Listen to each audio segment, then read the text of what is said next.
Fuck, I already forgot the topic.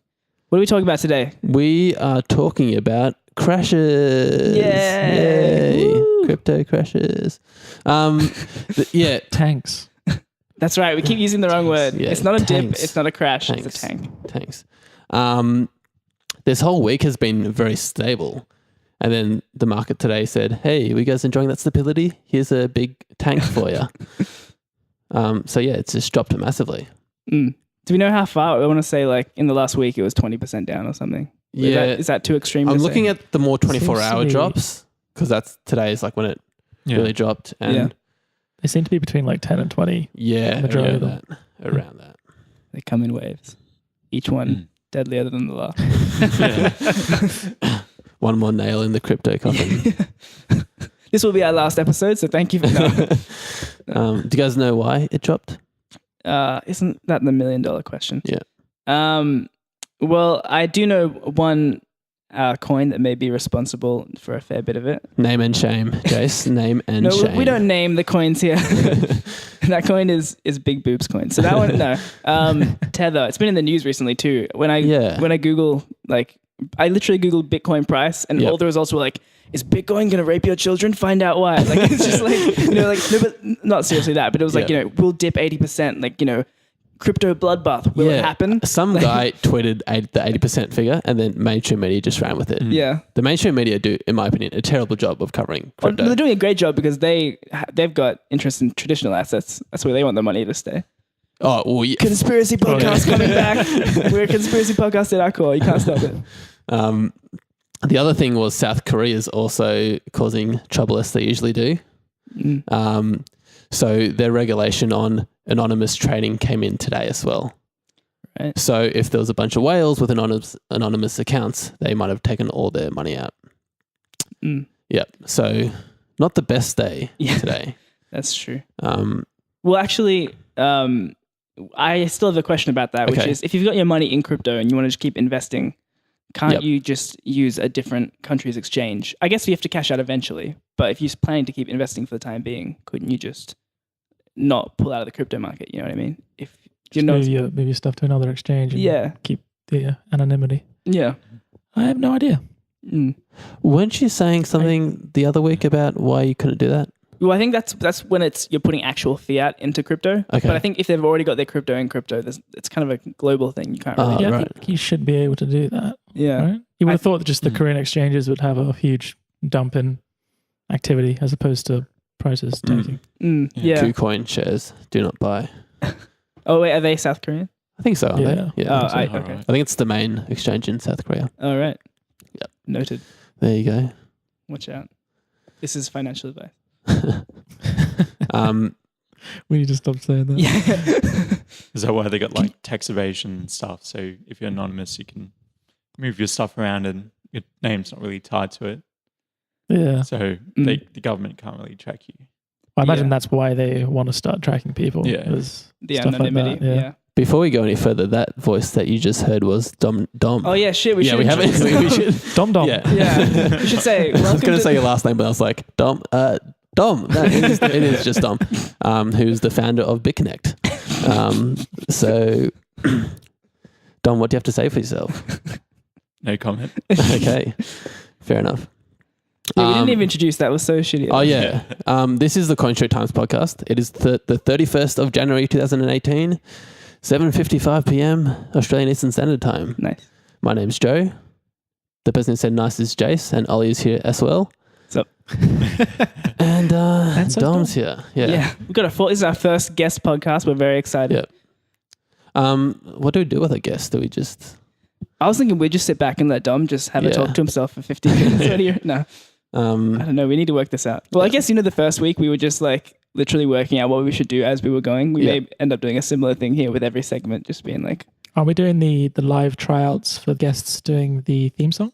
Yeah, that's right. Yeah, Dom. So you should have 3 pieces prepared. 2. 1, 2, 3, 4. Oh, disappointing. Very disappointing. Bitconnect!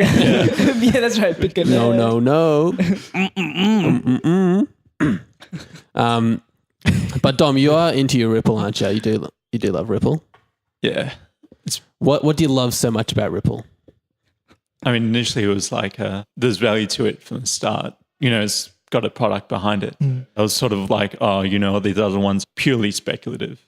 Ripple's just like, okay, you can get it, you can put it into the application that they use for the banks, like that Ripple platform. And then, yeah. I think if you're coming from like a traditional like financial standpoint, it's one of the easiest to kind of recognize as as I don't want to say safe place to put your money, but like it kind of makes sense like in terms of the crypto space. Anything tied more to traditional finance, traditional assets is inherently more safe. People talking about coins backed by gold. It's again tied to recognizable, reliable sources of value. Same thing with banks. It's very hard to imagine them making a wrong turn. Especially like with things like this. The banks would probably look for case studies like that will work. It's like, oh, we've seen this smaller banks and stuff picking up this Ripple and using that platform, it's working for them. Because, putting that in like a big bank like, say, Commonwealth Bank here, if they started using the Ripple platform, that would take so long to implement. Right. And it would be a huge risk from their side. So, I mean, if you get in early on this Ripple, the greater adoption might snowball a lot bigger. So you're saying we should sell Ripple? No, I'm just kidding. Yeah. I'm just kidding. I think Westpac has signed up, but they're not, they're just partners. So they're not actually like, as far as I'm aware, they're not using AMEX a partner as well. I mean, that's another big name. Santander and I mean, there's big RBS, names jumping on, which is good. Joe, we've been taking over. This is now the fucking the Ripple Shill podcast.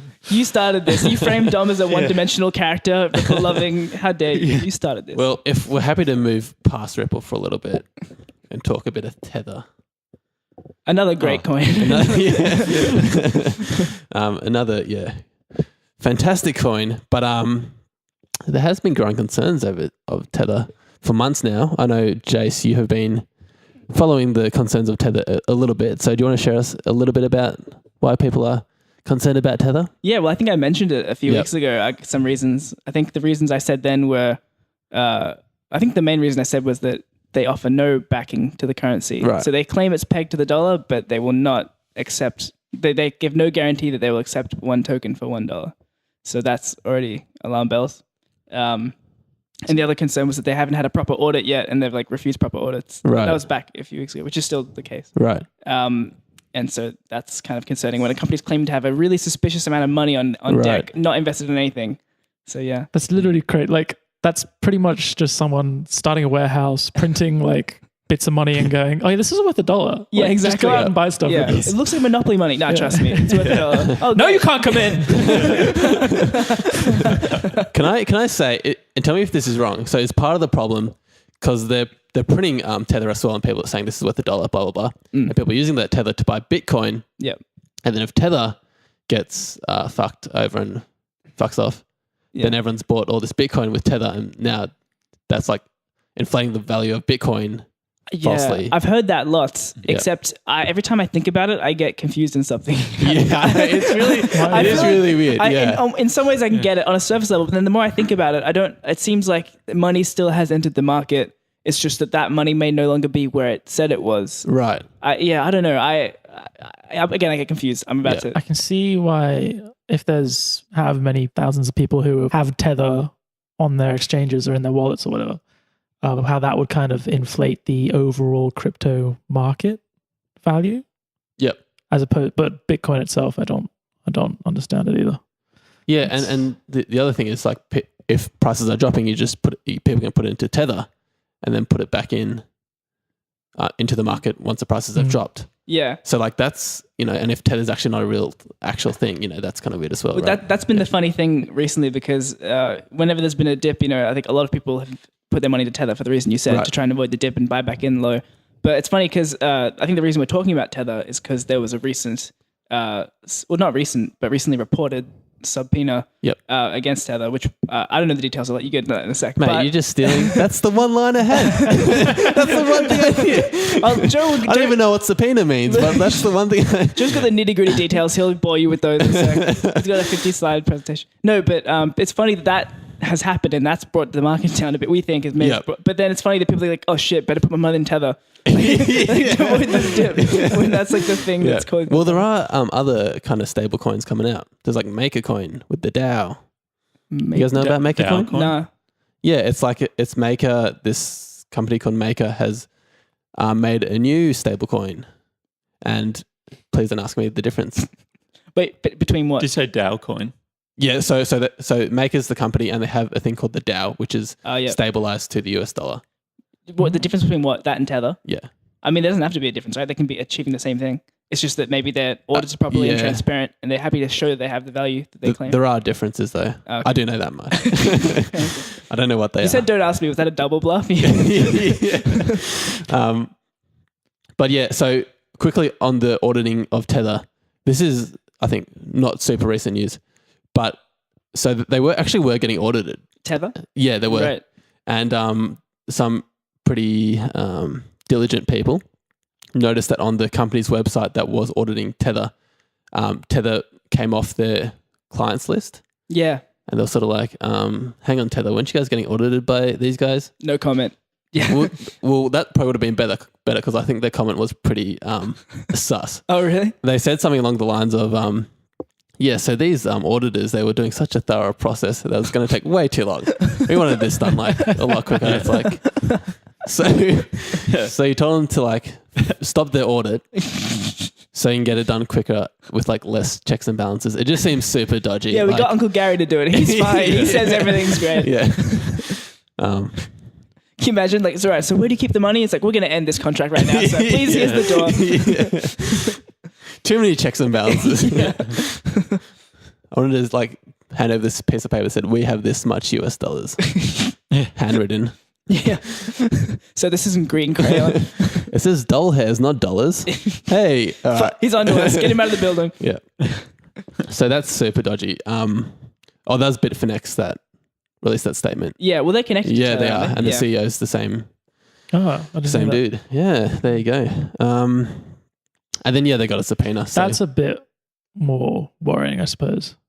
What? Because Bitfinex is a relatively big exchange. Am I right? Yeah, if they take down Bitfinex with it. So, yeah. Right. Oh, absolutely. Yeah. Although, I don't really know exactly why the price is going down now, because I feel like it's, even though, the fact that this is kind of getting investigated is a long-term kind of big deal for crypto. Right. I feel like the actual legal process of subpoena being resolved, it's going to take so long. Like, they're going to debate every part of it. I was reading someone saying exactly how the process might play out and saying, their lawyers are definitely going to debate how long it's going to take, debate the terms, the information they're asking for. That these all require their own court cases and shit. Like, I'd be surprised if nothing happened for a long time. Right. But I guess if people think something's going to happen eventually, that's still like a reason to pull your money out. Or just Bitfinex themselves like, oh shit, let's get everything out. But no one's investing Tether long term. No one's like, I really think this thing's going to go all the way and moon. Like you go. Oh no, because as we said earlier, like Tether could have massive implications on the rest of the crypto market. But I guess what I'm saying is I think everyone's only holding it as a hot potato. I don't think anyone's really holding it safely, thinking it's safe. I think people currently are using it thinking, well, it probably won't blow up when I'm holding it, so it's fine.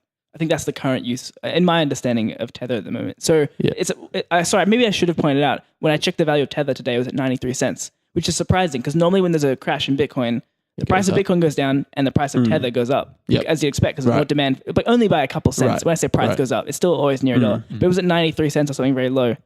Sorry, 98, not 93. That's way too low.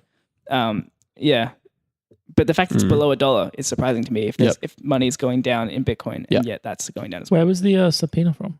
In America? Or? Yeah, which is also kind of weird because I think Tether and Bitfinex are both not US companies. Yeah, I think I read a thing saying that Bitfinex claimed to be like in Thailand, sorry, not Thailand, from Taiwan when it's convenient, but then claimed to be from like Singapore when it's convenient or something. I can't remember exactly the details. They do all have taxes in the Cayman Islands. It's all super dodge. Yeah. So watch out, guys. Yeah. So honestly, I would say stay out of Tether. In my official, really knowledgeable, absolute financial advice. Ollie's really mad at me for saying that. I like hot potatoing. That's a good adjective for it. Yeah, no, but it's honestly though, it's because it's not an adjective. The reason it's such a bad risk though is because if the market's tanking and you're like, well, I'll be safe and get the Tether, you've just picked the most likely time Tether's going to collapse, which is in a crash. So it still comes with almost just as much risk. And also, if you're a constant refresher of CoinMarketCap like myself, it's crashing and then you click refresh and it's, everything's back up 5% back again. It's like, exactly. It's all in Tether. Oh, no. Yeah, that's the other thing. I missed the bounce. It's just as hard to time buying in and buying out as it is to just hold. Because if you buy incorrectly, you might just miss the come up and you've lost just as much money as if you'd hold it. Exactly. Held. Yeah. So hodled. Sorry, that's the correct. And also don't support Tether. Yeah, we are a moral crypto investor. We only invest in VChain, which is the head of big tobacco. We only invest in moral coins. Oh, another piece of news is there's a Bitcoin first this week. So that's exciting. What's that? First gunpoint robbery, mate. So exciting. Definitely spun that into public. Yeah. I think it was the first in the UK. I think there's probably been maybe others. I don't know. Don't question me. Turn on your computer. Log in.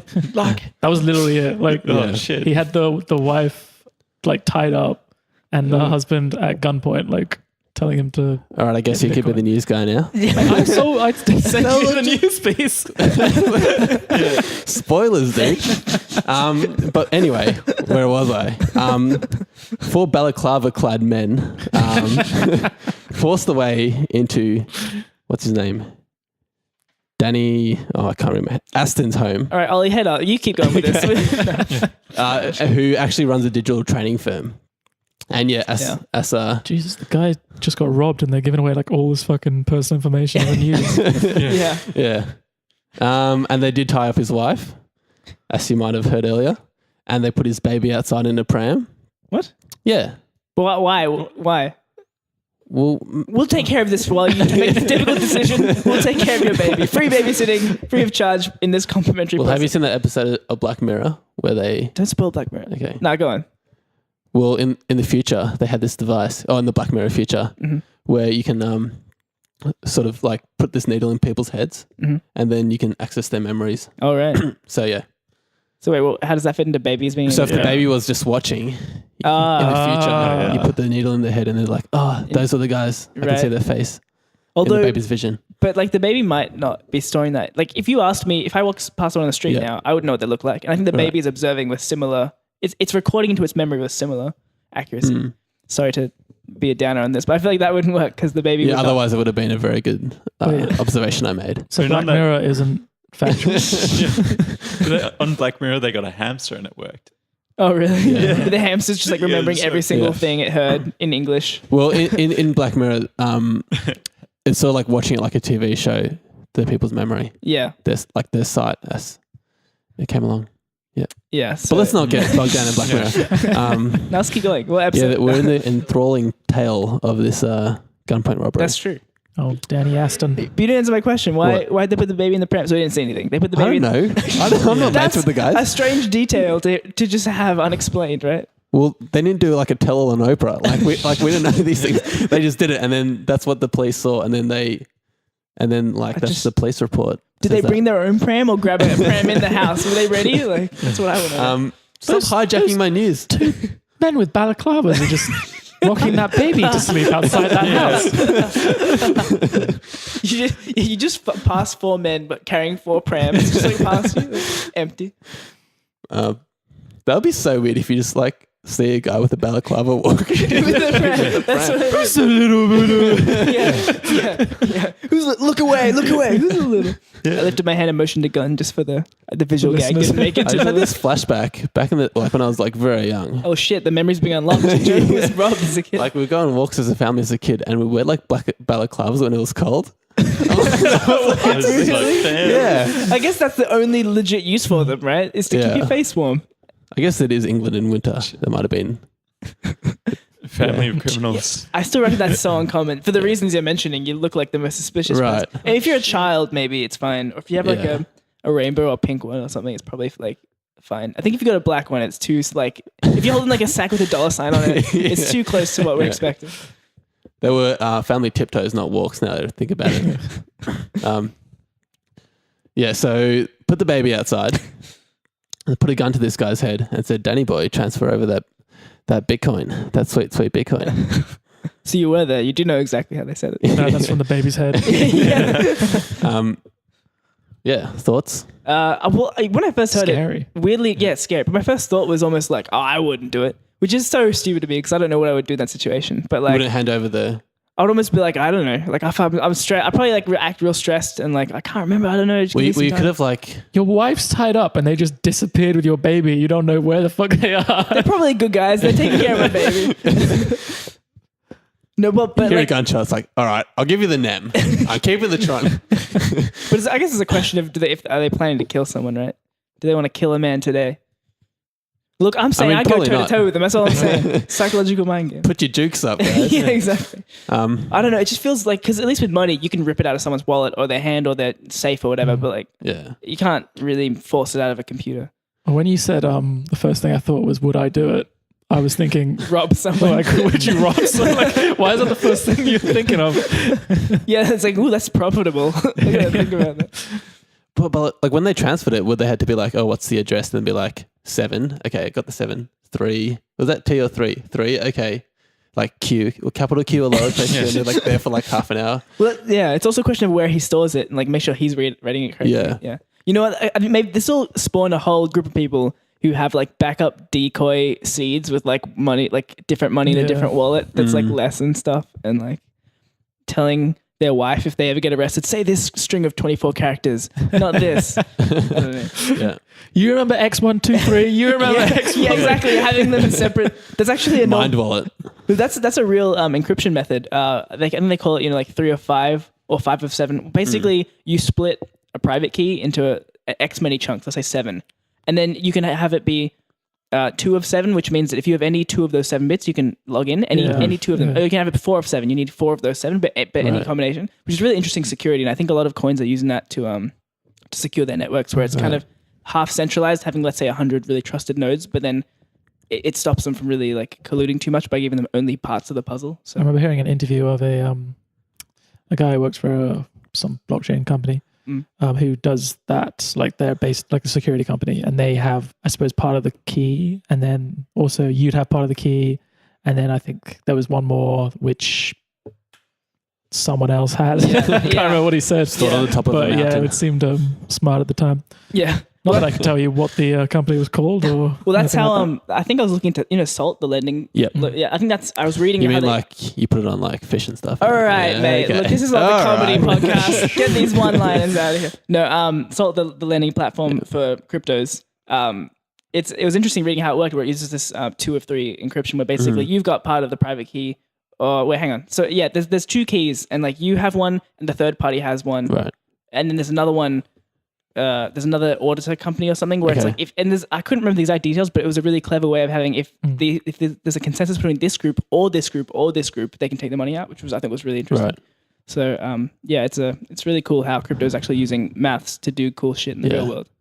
Remember, you thought you never need maths in school, guys? Look what's happening now. Coins are digital. And I guess the way that this happened, there's nothing stopping anyone doing that for a regular bank transfer.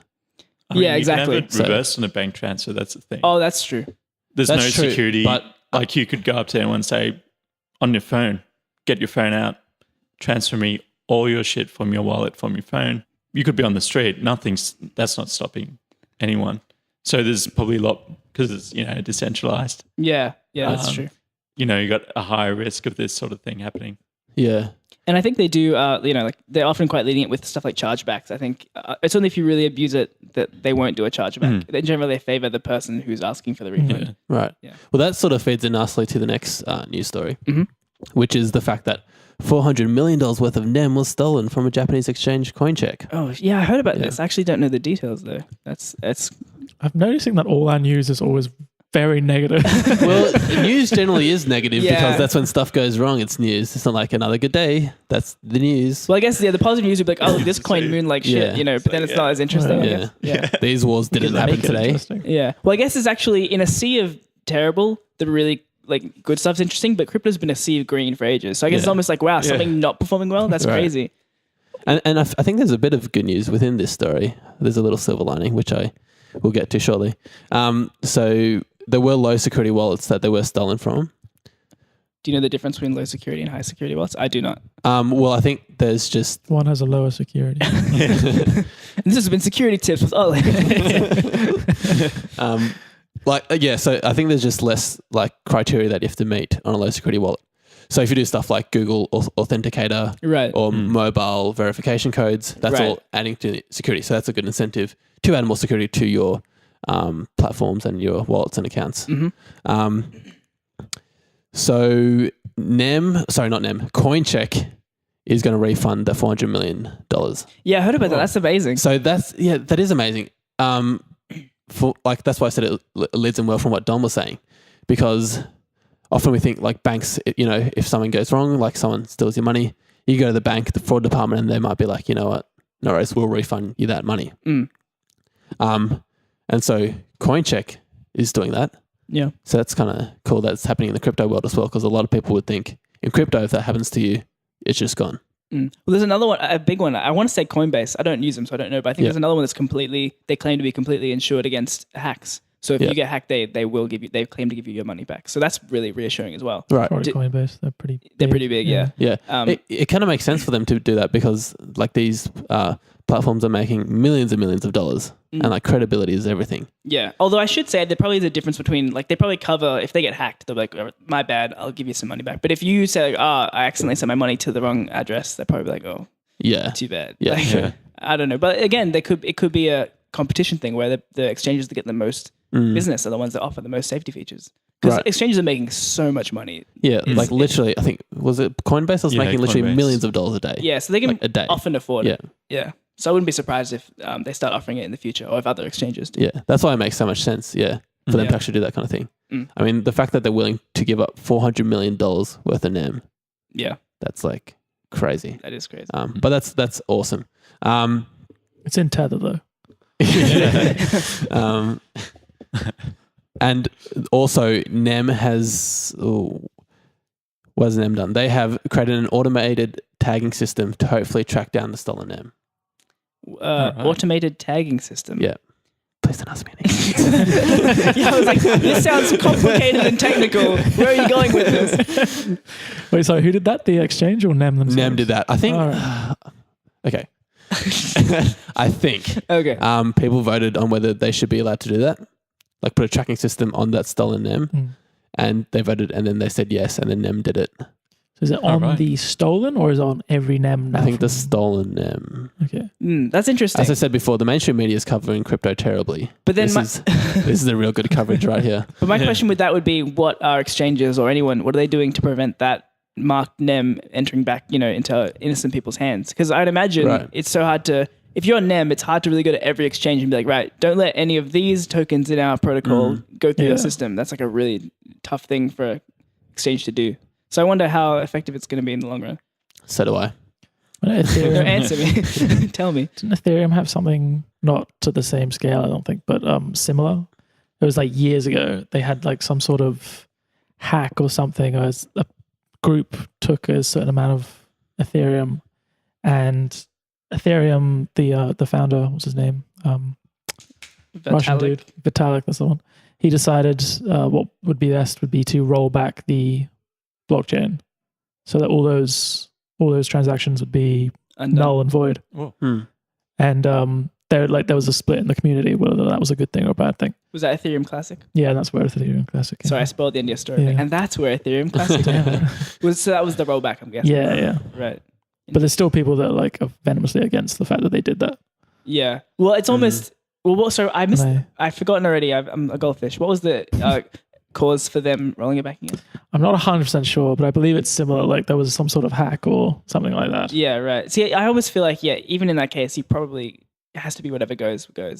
Like if you're on the road, if you're playing live, you can't be like, look, we'll play that set again. You just, And I think this crypto is very much doing it live. So we're doing it live. That's right. Can we do another news topic? No. I've had enough, I think. A Redditor discovered that while he was streaming the UFC, the streaming service was using his computer to mine crypto. Yeah. That doesn't surprise me. I think Pirate Bay a while ago, I want to say early last year, were found putting Monero miners on the homepage of Pirate I think Bay. People saying YouTube advertisers were doing something similar with Monero. YouTube advertisers? Yeah. Oh, do you mean if you click into the ad? Not on YouTube, right? I would hope. I'm going to expect that it's not on YouTube, because that'd be huge. Like they'd get into huge trouble. And also with this UFC streaming service, it's not necessarily the UFC's fault or anything.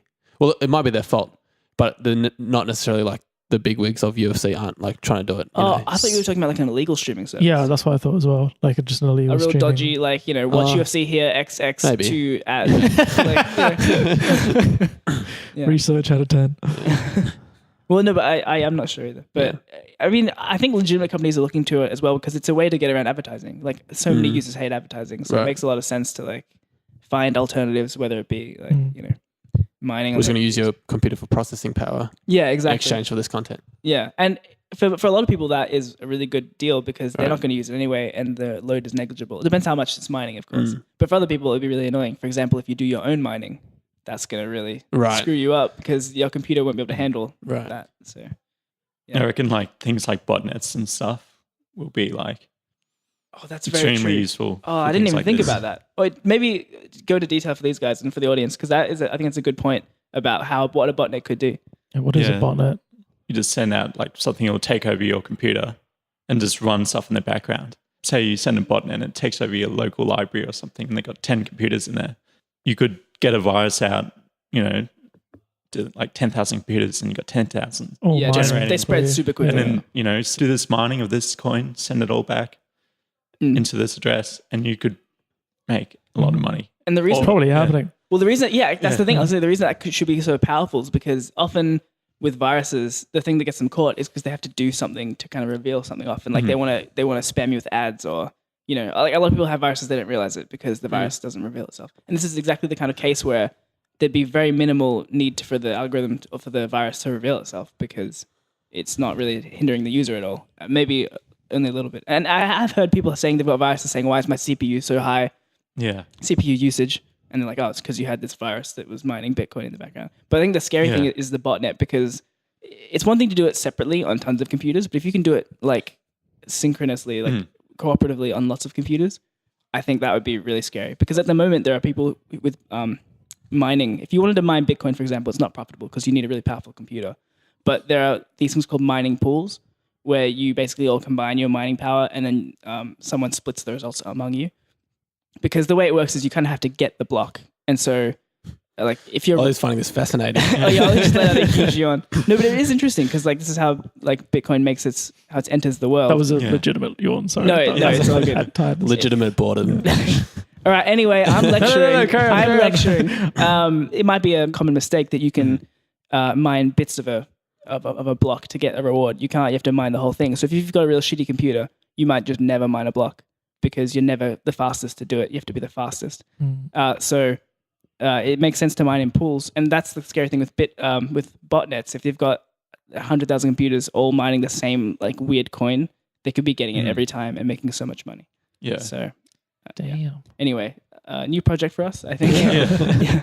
Download the Coin3 Times app on your phone and your computer and your desktop computer and your laptop. Yeah, I think they don't even use like computers or GPUs anymore. I think they're using something else to mine. Yeah, ASIC miners. They're like specifically built cards to mine Bitcoin. Yeah.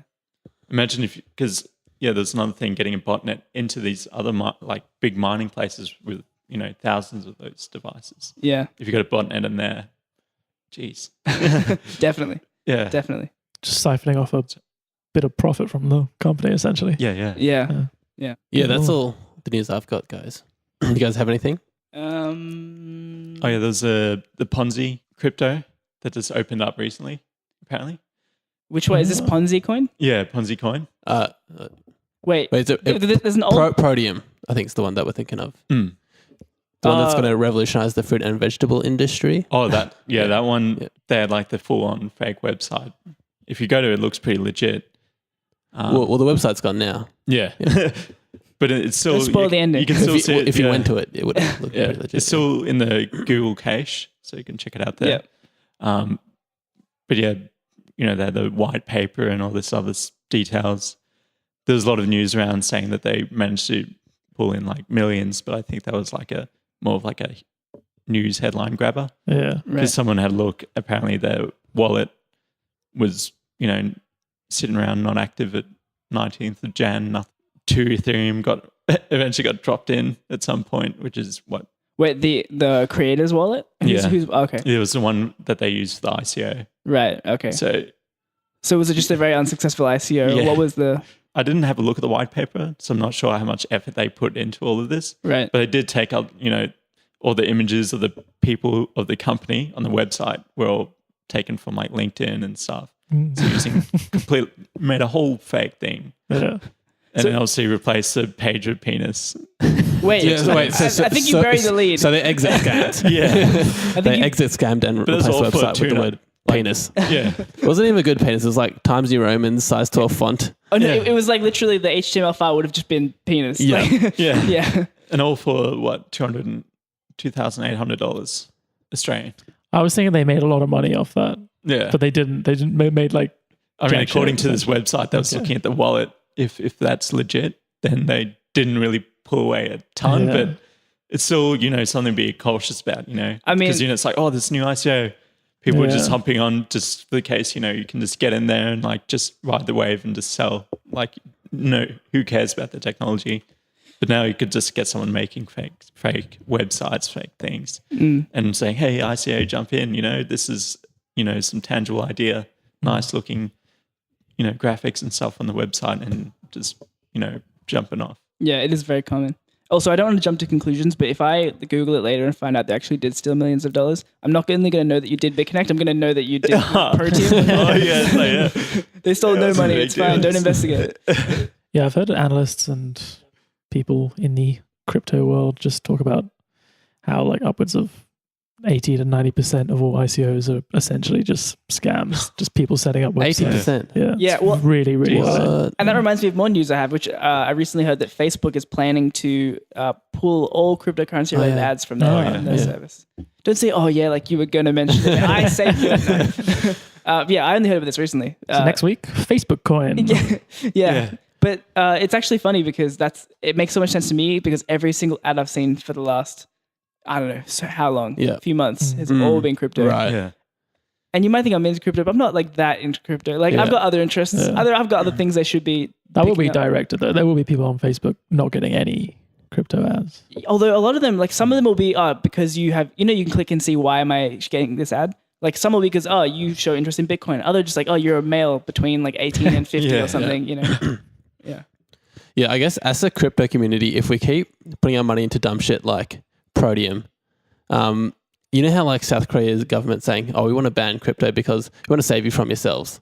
They're going to start making like a good point if we keep like doing this kind of stuff. You know what I mean? Well, it's funny to say we as if like you can almost like control the crowd. It's kind of like guys, like people have been stealing a lot and we've had to make laws against it. I think we need to just like all stop stealing. Like it's a part of nature. People are going to invest money in the most risky ways they can. And surprise, surprise, the risky ways don't always pay off.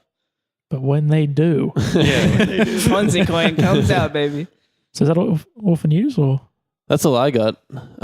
Yeah. Does that mean it's question time? Yes, question time. Let's do it. Russell. Do all it. right. So Dom, as the guest, it's now your time to sing the question theme that you've created. So and the one and the two. No. I want to hear about our guest's journey through the beautiful land of crypto. How did you come into knowing it?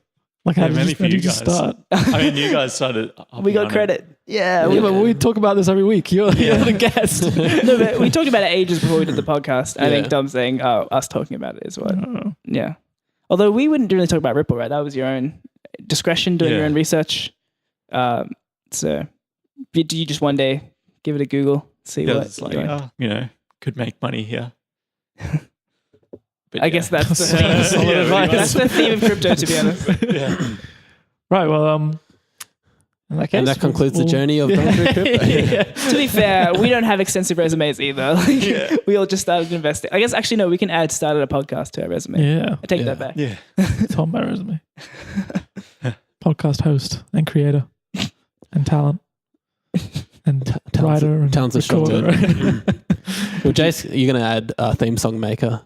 Can you stop with this, mate? You've been Make us a theme song. You've been hounding me. Make us a theme song. I told you we'll all do an improvised rap at the start of every show. I don't know why. I'm happy to do it's the final countdown. All right. Give us a whirl then. Before I forget, Coin Street time. Keep going. I'm not a fan. Yeah. Or yeah, No, you want me to do the whole song? I was going to do it so I could use that sample and make that the theme song. Get ready for the theme song, dude. All right, so hey guys, question 1. Okay. I know you lot are based in Down Under, Yep. so Sure far are. away from my small village on the plains of Inner Mongolia. But did you see recently an Australian The inner planes. the Australia coin came out? Oh, yes. Was wondering what your thoughts on it was, and did you know of any other strange cryptos? Love, Dave. I'm so glad this organic question about Australia coin came from someone from the inner plains of Mongolia. Yeah. Called Dave. Yeah. Well, Davo. If that is your name. Yeah, Australia coin. Yeah, I heard about this Australia. on the news. I saw a 30-second spot on it. Yeah. And my favorite bit was that the coin logo, which was, it seemed like 20 seconds of the 30-second report was talking about how the logo was made. Right. And they were saying it's got thongs in it, it's got yeah, nah written in it, it's got mate written in it or something. A beer can in it. yeah, didn't A it? beer can, yeah, that's Yeah. right. So if that's not a reason to buy a coin, I don't know what it is. Yeah. Yeah. I don't really know much about like its point. Yeah. Is it just like, oh, this is a coin? Well, the Yeah, guy we're was Australian. It's almost just like a joke. There's so many joke coins out there. All the, yeah, I mean, the guy was saying it was just like a way for Australians to sort of have their coin yeah. sort of thing. In the Yeah, but interview, that's- yeah, it's so stupid. But in the interview, yeah, that's exactly what he was saying. He wasn't taking the piss out of it. He was being like, no, this is finally we can have our own currency to call our own cryptocurrency, which is like going so against crypto, which is like TP9, Yeah, have all these right. universal currencies. But And we've got our power ledger. You know, that's our Aussie coin. be funny if power became the new currency. Like, actually, I just thought cryptocurrency like suddenly brings into question the value of gold and all these other standards, and then we all start thinking, what value is this paper money? And like commodities start reigning supreme again, like the old barter days. We start trading like sheep and cows and stuff. Yeah. That's the ultimate crash, not just a crypto, but everything. But yeah, there are some weird coins. Do you guys? Yeah. I mean, you guys mentioned Ponzi coin earlier. Yeah, Ponzi Yeah. coin. Well, I think there's two. I think there's one from 2014 as Oh, well. jeez. It's a tried and true concept. It's very reliable. Yeah. I mean, yeah, it's a Ponzi scheme in a coin. Yeah. Let me look up the market cap. I know Because they were, yeah. Jace mentioned Was it Dentacoin? Dentacoin. Yeah, that's a strange That one. is It's a not very the weirdest coin. I It's would. kind of It's weird. definitely no It weird. they that- started selling it on the exchange I use yeah. recently. I was like, I know this. I think Dentacoin's going to become a lot less weird because there's going to be more and more industry-based coins. More and more dentists. I don't know. I think it's the entering most. me.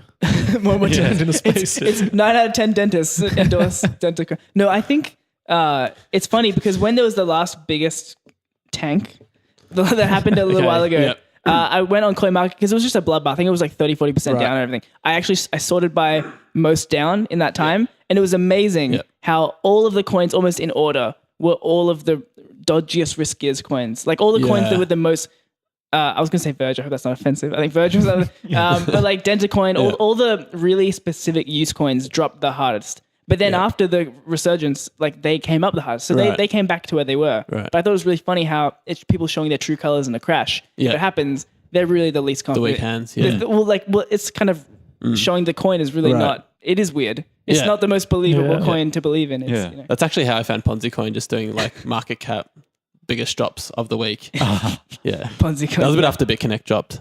Yeah, That obviously had a massive drop as well. that's not. There's also Trump coin for supporters of Trump, and Putin coin, and the spin-off Putin Classic. Do you have to prove the spin? Is there really a Putin There classic? is absolutely a Putin That's How long Classic. has it been around for this to split? I don't know. Okay, if Putin Cash comes out, I'm getting on. Putin gold. Yeah. Yeah, I'm on the that Ponzi coin website. So it's the world's first legitimate Ponzi scheme because money doesn't grow on trees unless you're Bitfinex.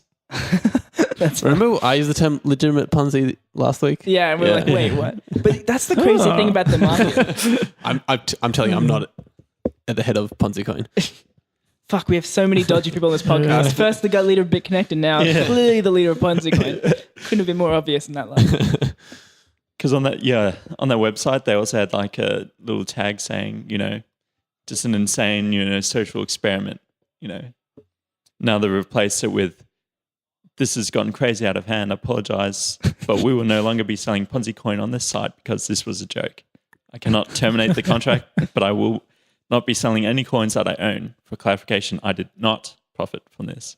The contract got depleted by other people selling their coins. I did not take off with my money, and I never sold my coins. You can easily verify this on Etherscan. So it seems like, yeah. The Ponzi got Ponzi'd. I know Ponzi schemes are illegal, but in China. If you... It's a great way to start a sentence. Isn't it just in China? But I've got a business idea. Exactly. Like if you have a Ponzi scheme in America or UK, it's legal in, I think it's only China that, I'm not sure if it's the MLMs that's specific. Multi-level marketing, like pyramid schemes. Yeah. But I know that's their way to work around it. Yeah. Maybe. Yeah, I'm not sure. But I'm pretty sure if you have a legitimate Ponzi scheme, you know what I mean? like a Ponzi scheme, it is illegal in America, and the UK and stuff. I think so. Anyway, the point is, if you set out like that guy did from the start saying, this is a Ponzi scheme, it's a joke, but feel free to give me your money anyway, can you really still get in shit for it? Like, that's a good question. I think it's like us saying this is not financial advice. You know, like, can you really imagine us in court and someone being like, nah, they said big boobs coin and laughed, and I really I put all my money into it, and now I'm broke and I want them to pay. The way he phrases his like get out of jail clause on the website now, he sounds kind of, on edge. Well, because I think if he profits from it, if he actually did take money out, then no matter how much he says it's a joke, I think either it would be a donation, which I doubt people would say they donated money to it, or he's taking their money. I mean, he could have, like, if you look at all these things, like even Dogecoin and stuff, like things that it doesn't matter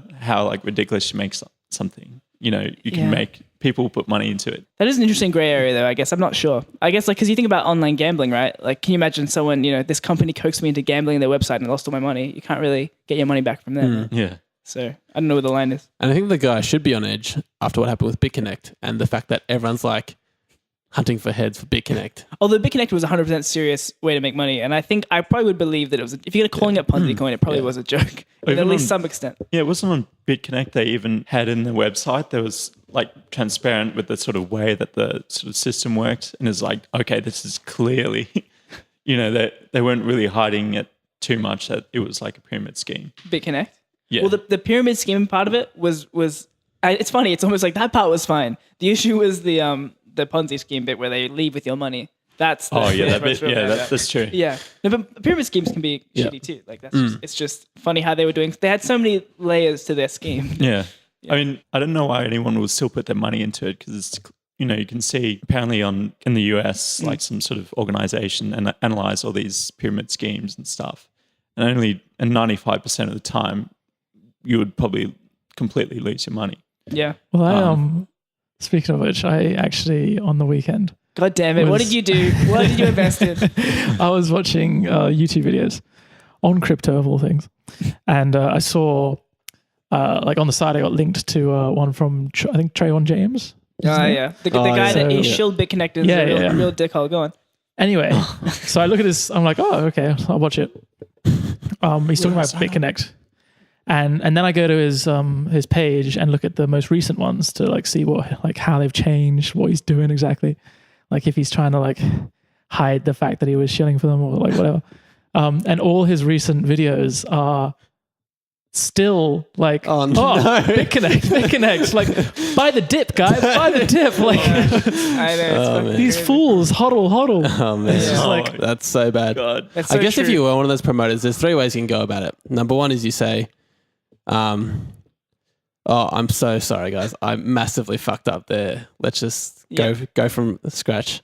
Probably the best. Yeah, probably the best. Yeah. Option 2, which arguably the best, is go to the Bahamas, grow a beard, go off the grid. Yeah. And option 3, which is obviously the worst, say buy the dip. Pretend it never happened.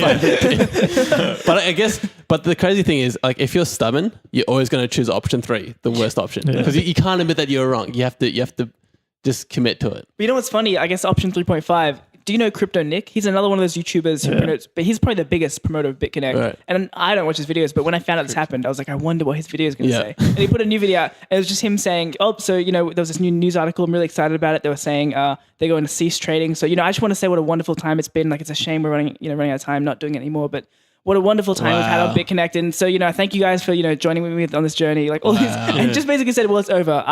And he said, no, and it's really nice of them to make sure we're getting our money back in BitConnect tokens. So like, everything's great. And just thanks, thanks for the memories, BitConnect. That man should be in protective services right now. Are they getting their money back? In BitConnect tokens worth nothing. Well, yeah. Right, okay. Yeah. It just, that was like super, not condescending, but like, that would just be so frustrating to watch if you lost all your money. Yeah. Oh, guys, it's been great. Yeah. We get BitConnect tokens. It's been a great journey, guys. Exactly. We've gone through the good times and the absolutely shit times. But he really was just bragging. He was like, BitConnect's where I made a lot of money and I've been there for years. I've always cherished it. Like, just wow. I know, he's a real dude. That was another thing on the guy I watched is he had videos that were, let's count my tokens, which is essentially just going, look how much money I have, guys. Which I thought was just kind of like strange. I'm trying to imagine counting digital tokens. And like you see the final number there. It's 360,000. Like, Yeah. Odd. Was that BitConnect? The one with the guy counting his tokens, were they the BitConnect tokens?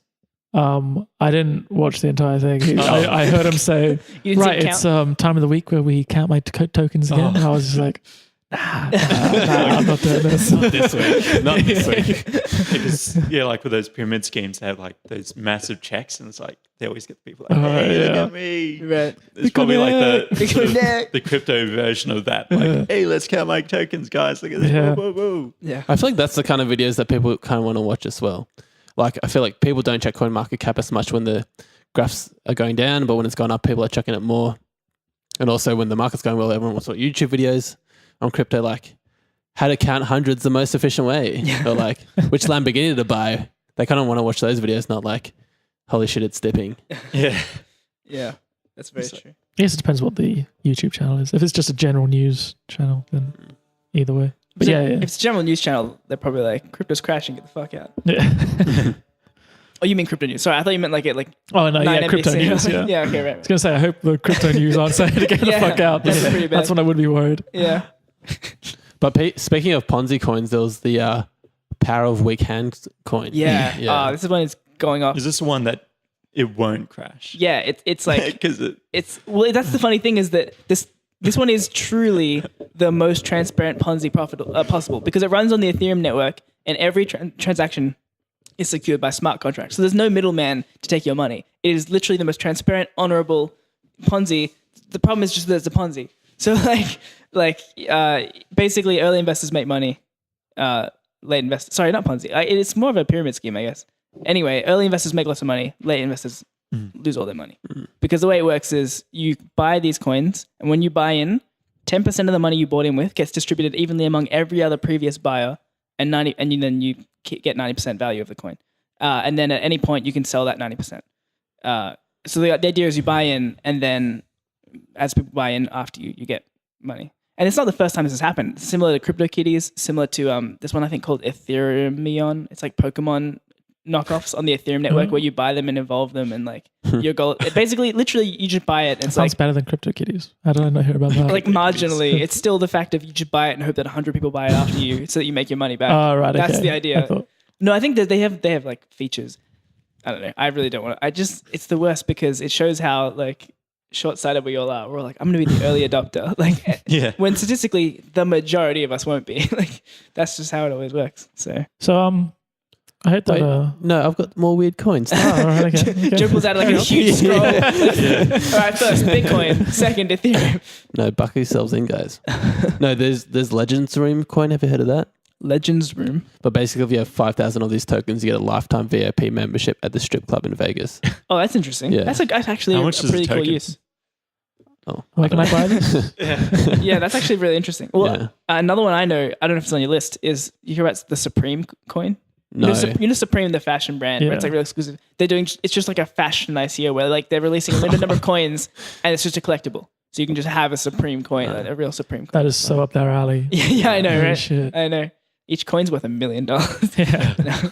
Sounds you can't do anything with this. Yeah, exactly. It's completely useless. Supreme. That's like, what's that useless Ethereum token? Oh, yeah. There's a guy who started an ICO for a token on the Ethereum network, And it was called the useless Ethereum token. And he said, this is completely useless. Don't think there's any use to this. And he raised $300,000 from the ICO, which is just insane. Yeah. That's like the common theme. Like, here's a dumb coin. Oh, millions of investment. Here's a dumb coin. Millions of investment. Yeah. It's, you know what it's just like? It's not quite crypto, but you know, what's it? Cards Against Humanity, the game. On Black Friday, they had like, instead of having a sale, they raised the prices and they still sold more than normal. Like they made a point of raising the prices on Black Friday. Like not anonymously. Like they said we're raising the prices and they still sold more. I think it just shows the market. It's crazy. Then there's Kanye West. Kanye West. Nice. And then I think they got sued by Kanye West. So Really? They just made it Kanye. But the logo is still just Kanye. His face. his face.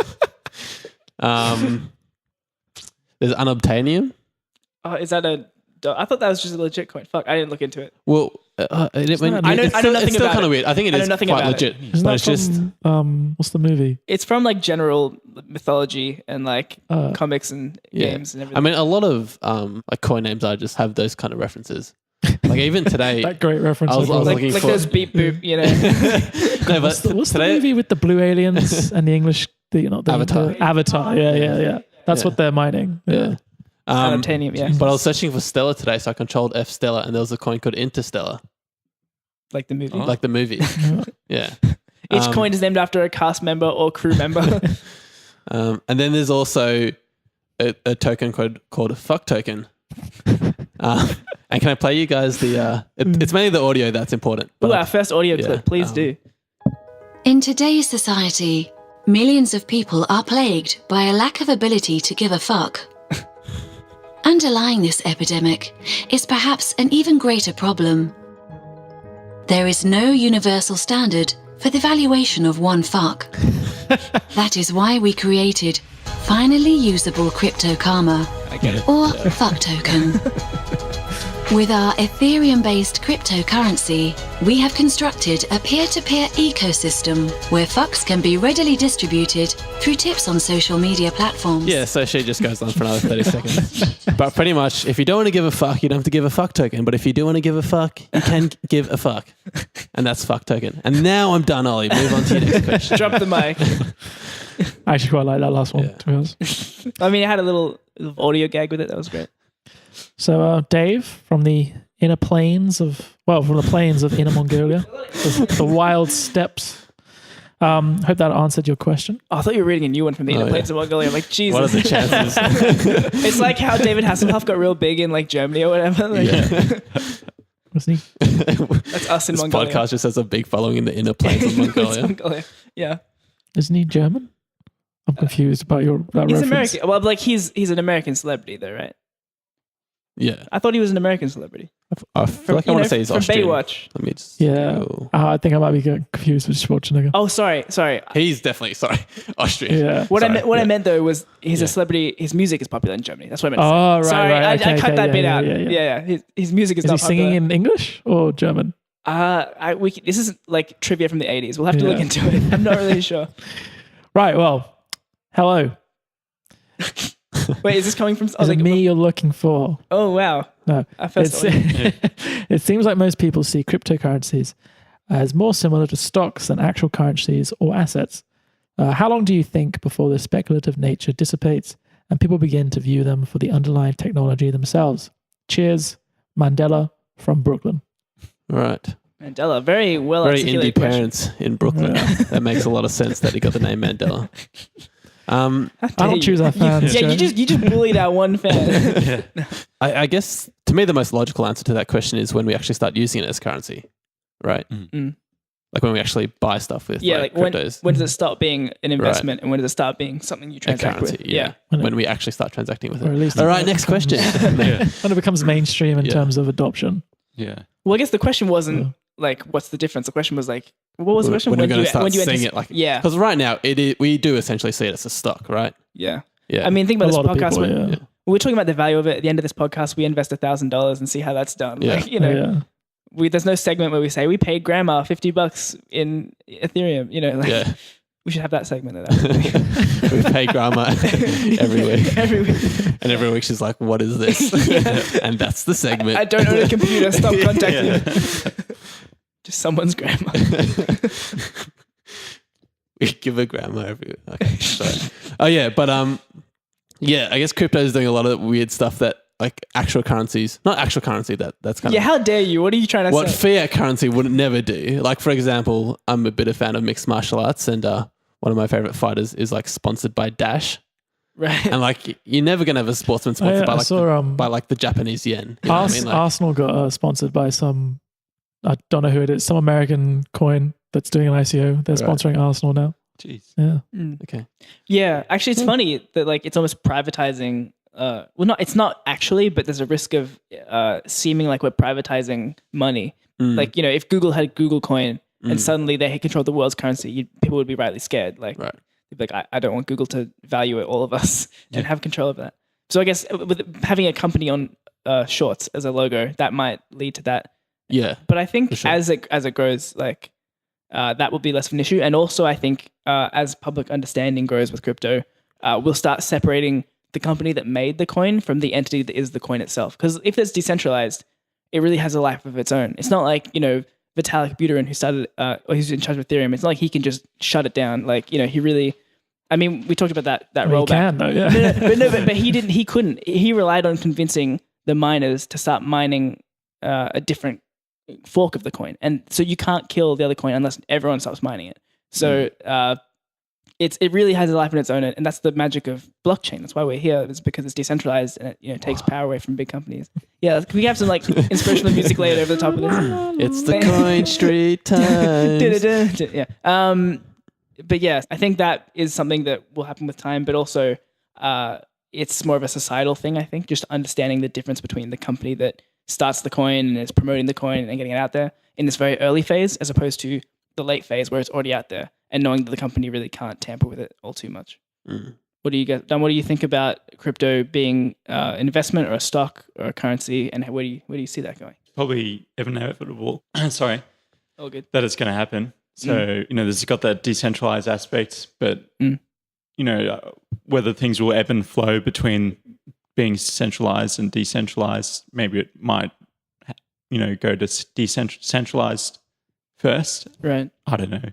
Like, yeah. You know, could maybe say, people aren't going to touch it until, you know, we've got some security around this, you know, I know there's things explained before, but then that's still a bit more centralization that a company's just like, okay, we're going to take this money in and out, you know. It's pretty much like a bank, like, you know, handling it in such a way.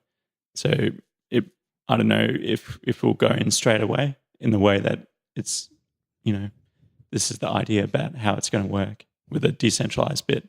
But yeah, then at the moment, it's still, I reckon it's going to be like a stock for a while. Yeah, I think for the short term, that's probably the way it's going to be. Little darling. Daryl Braithwaite. Wow. Daryl Braithwaite. Maybe you shouldn't make the theme. Maybe you shouldn't. Finally, we agree. All right, man. Reverse psychology.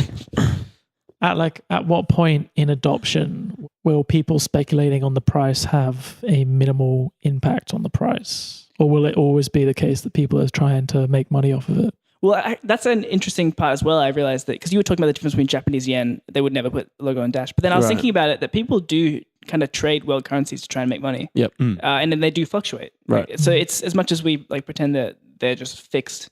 There's always going to be that variation. So I think it's not so much a matter of kind of fixing it as it is just like getting like reasonable variation. But no matter what the value is, it'll always be something you could invest in. Sorry, how do you make money off of trading currencies? So you buy USD and then Australian dollar goes up and you buy Australian. Wait, sorry, other way around. Australian dollar goes down. You buy Australian dollar and then you just, for example, you just keep jumping from like crypto, like day trading, anything. But I suppose I do with potatoes. Like I wait till they're on special, and then I buy a ton, and then I sell them back to this Coles supermarket.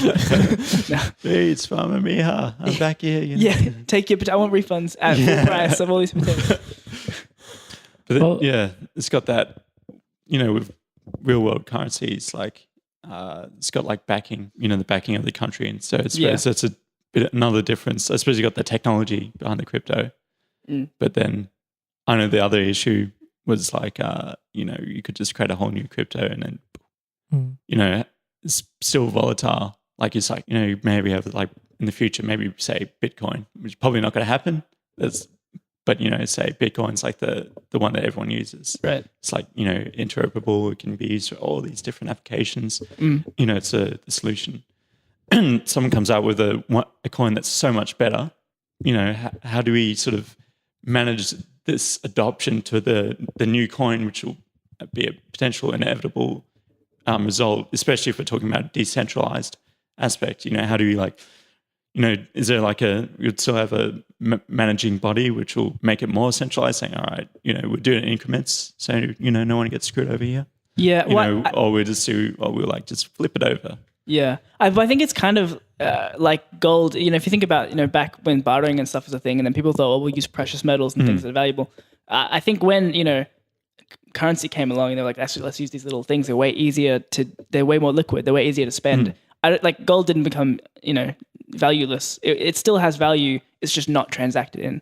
And there are alternative currencies. There's USD, there's Australian dollars, Japanese yen. So I could just imagine if that happened and Bitcoin was the store of value, if another coin came along that was better to transact in, I don't think that would diminish much, if at all, the value of Bitcoin, because much like gold has remained valuable over the years, it's such an ancient thing to value. I think that Bitcoin could be the ancient thing of the future. Well, coins have come and that are better to transact with. Yeah, Bitcoin. and I think Bitcoin's not really, other than the Lightning Network, I don't know if it's really vying so much to be like the buy a cup of coffee coin. Oh, for sure. Yeah. Well, I don't know that people probably would argue. There are people out there who would want it to do that, but I think most of the people in the world, including the crypto community, are not advocating for Bitcoin to be the number one universal transaction. Yeah. And with this Tether stuff, it's going to be down 80% by the end of the anyway, That's right. I read msn.com.au or whatever, 9MSN. Shout out to 9MSN sponsoring this episode. So there you go, Mandar. Hope that answered your question. If anyone else has any more questions, you can shoot us a email at questions@coinstreettimes.com. Oh wait, that's it. Fuck. That is dude. it. I fucked it. He was nailing it. I was and so then ready. I I was so ready for it to be wrong that I said You just air horned it right in the middle of the perfect gymnastic stunt. I'm so sorry. I'm so sorry. All right, I'll do it. No, you're not doing it. The usurper. So that was questions@coinstreettimes.com. Send them in. I was going to ask, what did you think it was? And then it's not a good question to ask. Yeah, that'd be very misleading. Yeah.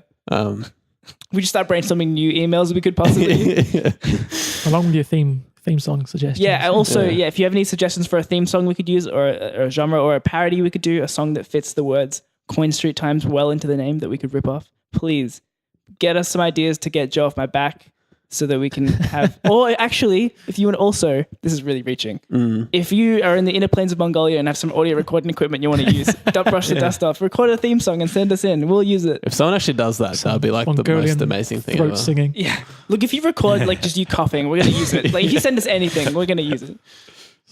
I mean, we're not desperate.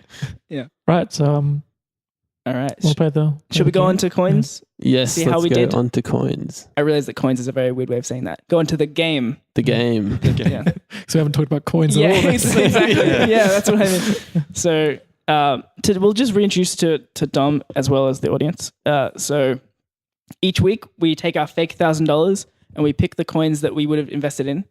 And then at the start of the next podcast, we evaluate the price and see who's made the most money and who's made the least money. So this week, I had a very bold portfolio of a single coin, 100% in VeChain.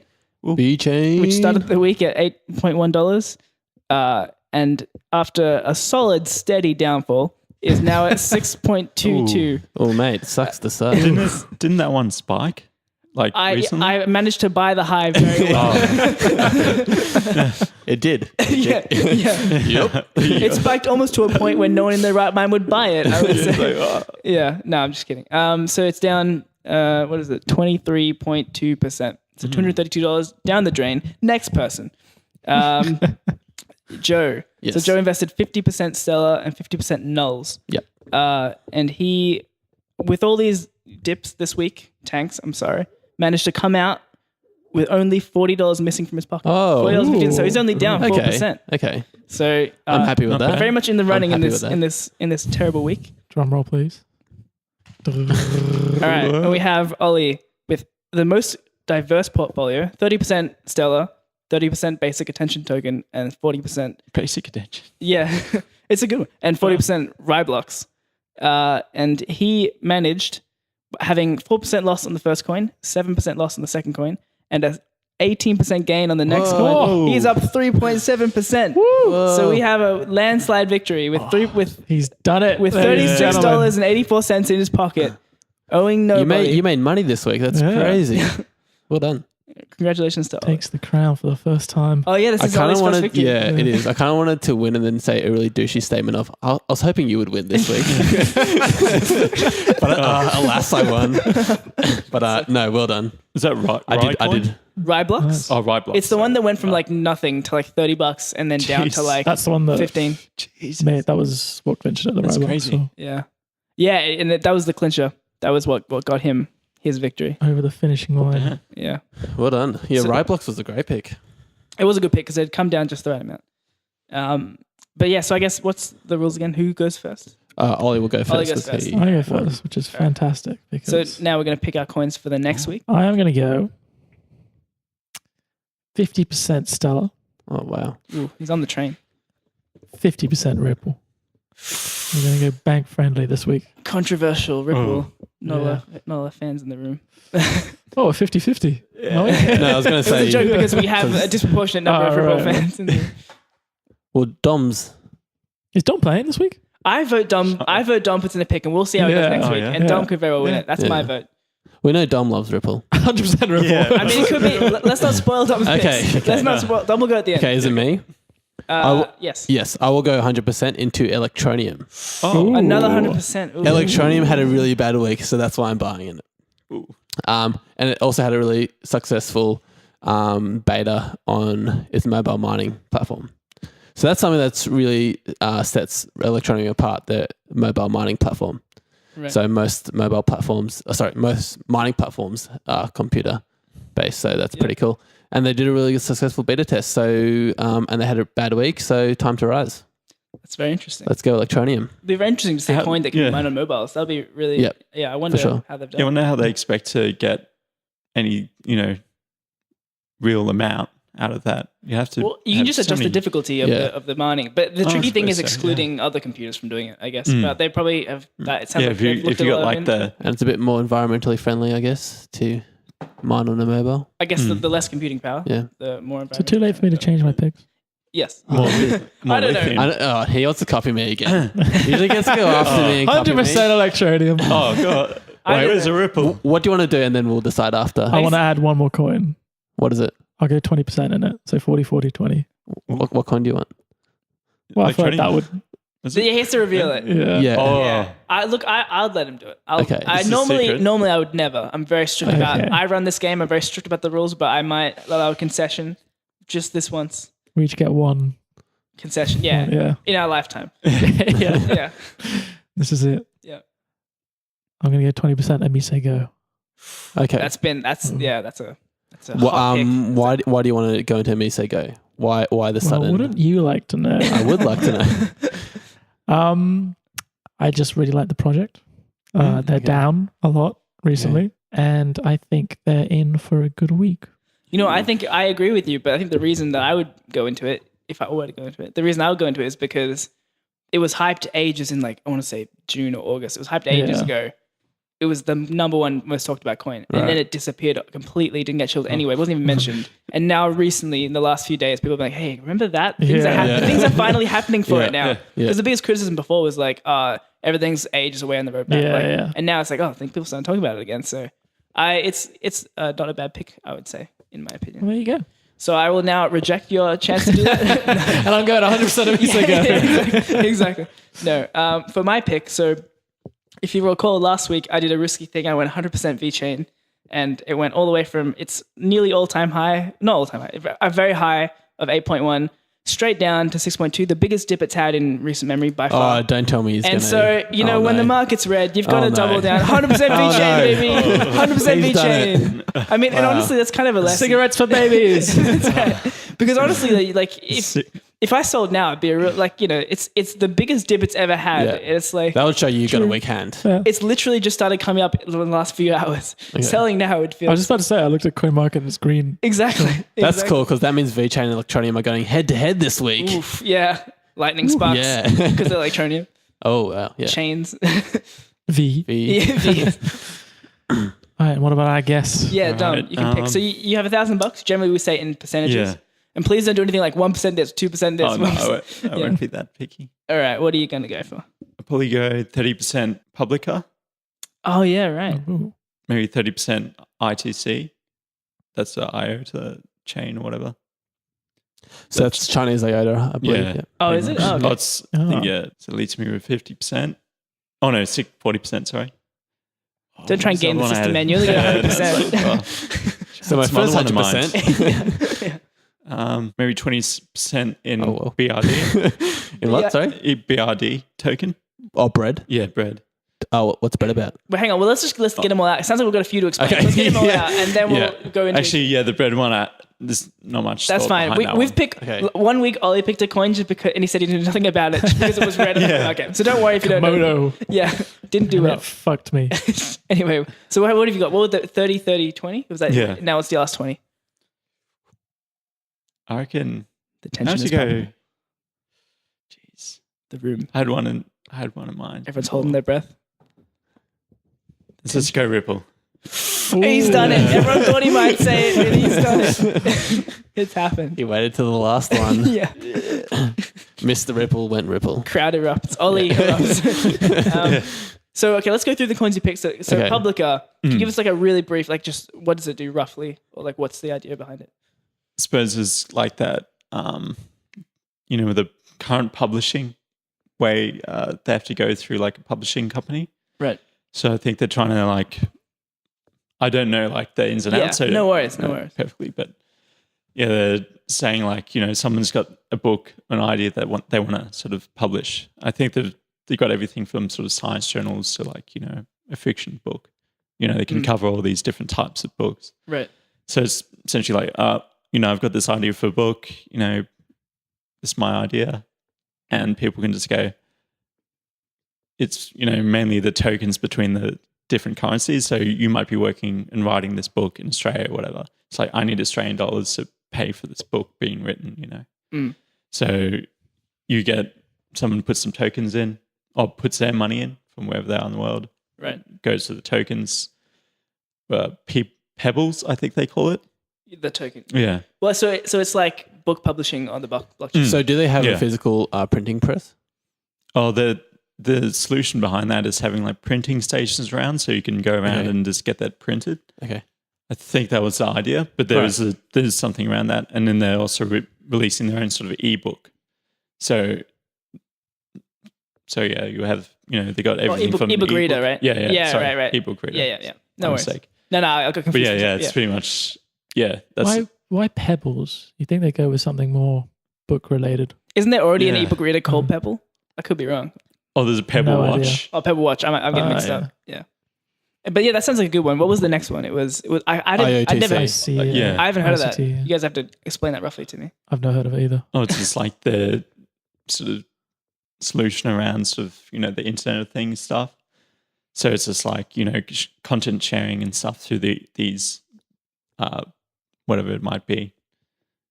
Anything connected to the, Internet of Things, I suppose. Right. Sort of like they're trying to create a sort of secure platform around that Okay. to sort of, Yeah. whatever it might be connected. pretty much. Chinese IOTA. Yeah, I think Yeah, it is so- just very similar to Yeah. IOTA, but Yeah. it's a Chinese project. Okay. Yeah. That sounds I think promising. that, based in Singapore. So I think that, Okay. But yeah. You seem to just very much agree with me saying it's Chinese and you're like, Oh. yeah, so it's based in Took you Singapore. down gently. I think so. But yeah, I think that's how it's been popularly pegged as the Chinese IOTA. Yeah. But anyway, I think it's- every coin's like the Chinese something. Yeah. Like I think they were saying Neo is the Chinese Ethereum. Yeah. Yeah. I mean, Neo's going quite well. It is going well. I was even thinking should I switch out bread? Look, mate, we all get one in Too late. our we get one in our lifetime. If you want All to right, use it, I'll use it. are you really? You want to use it? Who knows, I You might. can if you want. Although Neo's kind of So up. he's getting, it's dropped a bit today. Yeah, I'll switch out bread. Fuck. Okay. 20. What are we doing here? Nah, look, Okay. are we? The sanctity of the game. You've got to Yeah. understand it. You guys use your lifetime. Next, in 5 years when this podcast is global, we're on the stage at Wembley Stadium to do this podcast live again with our original guest Dom Jones. You'll try and switch it out. And I'm like, nah, man, you used it back in 2018. Don't you Episode remember? 5. Yeah, that's right. Or 6. What are we on now? 6, I think. 6? Man, we've made it far. Yeah, but so that for that reason we'll allow it. Your lifetime use. Sweet. Okay. And so what was the on Ripple? Of course, Ripple. Yeah. Tell us about Ripple. What is this Ripple you speak of? I think we did it at the top. At the start. Yeah. Joe just wants to hear you talk about It's Ripple. great. The old centralized Damn coin. Ripple. Yeah. That's funny. All right, so is that all our picks done? I think so. All right, so I guess that's the game. I'm gonna be real mad if Dom wins and he's not here to claim his victory. Cool. Yeah, guys. That's it, I think. Yeah. Thanks for joining us Done did it. this week. Hope your coins aren't too red. Oh no, they most certainly are. Yeah. But yeah, join us next week and we'll find out how we did. Among other things. What, are you going to plug something? Is this a plug? Did you say I'm on other things in the podcast? All right, you can do your plugs. I'm What's actually your on a other- decent podcast. Yeah. Among other things. Okay. Okay. Yeah. It's plugs time. Do you want to say your dates? Yeah. When are you touring? You can find me on. I'm on another one. It's called the Coins Wall Time. I think I'm up $1.40 at the moment. You teenagers. All right. Let's put everyone out of their misery. Yeah. Good night, Come back everyone. next Guys. week. Bye. Yep. See you guys. Have a great week in Ciao. Cryptopia. Bye. Cheerio.